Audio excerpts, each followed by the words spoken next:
Assalamualaikum warahmatullahi wabarakatuh. Perkenalkan, nama saya Tri Ramadhani dengan NIM 210304277 dari kelas 4 Drek A Manajemen 5. Adapun saya di sini adalah untuk melengkapi ujian tengah semester atau UTS saya di mata kuliah Manajemen Teknologi Informasi dengan dosen pengampu Bapak Iqbal Ahmad SEMM.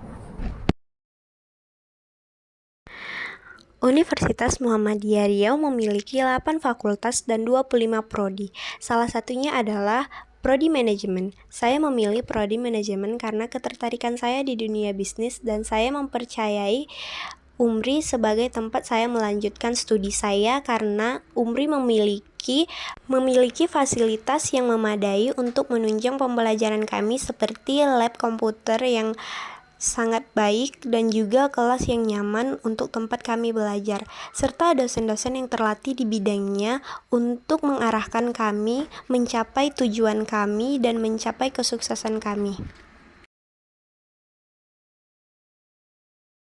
Baik, kita masuk ke materi tentang teknologi informasi. Teknologi informasi adalah teknologi yang berhubungan dengan pengelolaan data menjadi informasi dan proses penyaluran data atau informasi dalam batas-batas ruang dan waktu.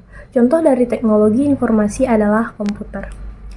Nah, pentingnya teknologi informasi ini tentu saja teknologi informasi ini sangat penting dan tidak memungkinkan bahwa adanya teknologi informasi tidak mempengaruhi pentingnya dalam kehidupan. Terdapat 6 fungsi teknologi informasi, yaitu yang pertama menangkap, menyimpan, mengolah, transmisi, mencari, dan kembali menghasilkan. Dan tujuan dari sistem informasi adalah menghasilkan informasi. Sistem informasi selalu melibatkan data-data penting di mana data diolah menjadi bentuk yang berguna, dan adapun komponen yang digunakan dalam teknologi informasi diantaranya adalah hardware dan software, brainware, data, informasi, dan pengetahuan. Semua komponen tersebut menjadi suatu kesatuan untuk mewujudkan teknologi informasi tersebut. Dan adapun saya akan menjelaskan tentang hardware.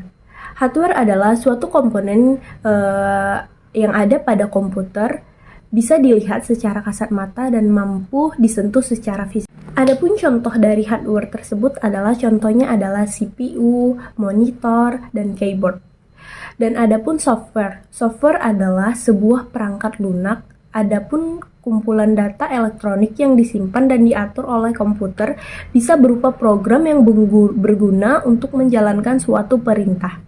Contoh dari software ini adalah contohnya yang sering kita pakai sehari-hari dalam kehidupan kita, yaitu ini sangat membantu, yaitu adalah Google Chrome, dan ada Windows dan Microsoft Word. Kita sangat bersahabat dengan software ini karena sangat berguna, yaitu seperti Google. Kita bisa mengetahui segala sesuatu dari Google dan sangat membantu kita dalam kehidupan sehari-hari seperti penugasan dan pengetahuan lain-lainnya kita bisa dapat dari Google. Nah, proses pengambilan keputusan. Yang selanjutnya adalah proses pengambilan keputusan. Proses pengambilan keputusan di level manajemen yaitu yang pertama pemahaman dan perumusan masalah, dan yang kedua pengumpulan data dan analisis yang relevan, dan yang ketiga pengambilan data alternatif, dan yang keempat evaluasi alternatif tersebut, dan kelima pemilihan alternatif yang terbaik. Nah, selanjutnya sistem pendukung keputusan.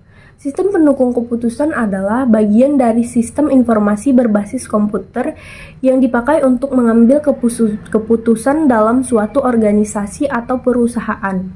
Tujuan utamanya adalah untuk membantu manajer membuat keputusan untuk memecahkan masalah.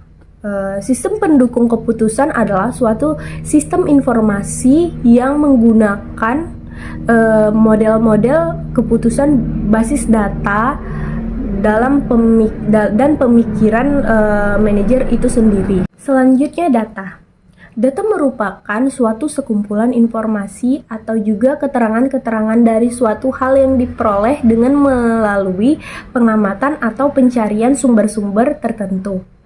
Nah, informasi.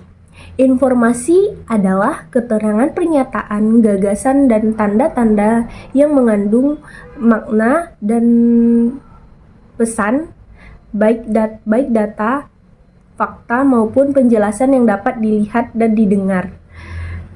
Nah, yang terakhir adalah pengetahuan. Pengetahuan merupakan hal yang sejatinya diperoleh oleh setiap manusia berdasarkan pada pemikiran terhadap suatu hal yang terjadi baik secara langsung maupun secara tidak langsung. Nah, dan pengetahuan adalah segala wawasan dan pemahaman yang dimiliki oleh suatu orang yang untuk melakukan dan memecahkan sebuah persoalan. Pemikiran dan pengetahuan ini sangat berperan penting dalam suatu proses pemecahan masalah atau suatu kegiatan yang akan dilakukan. Baik, sekian dari penjelasan dari saya, Tria Ramadhani. Apabila ada kesalahan kata, mohon dimaafkan. Sekian dari saya ucapkan wassalamualaikum warahmatullahi wabarakatuh.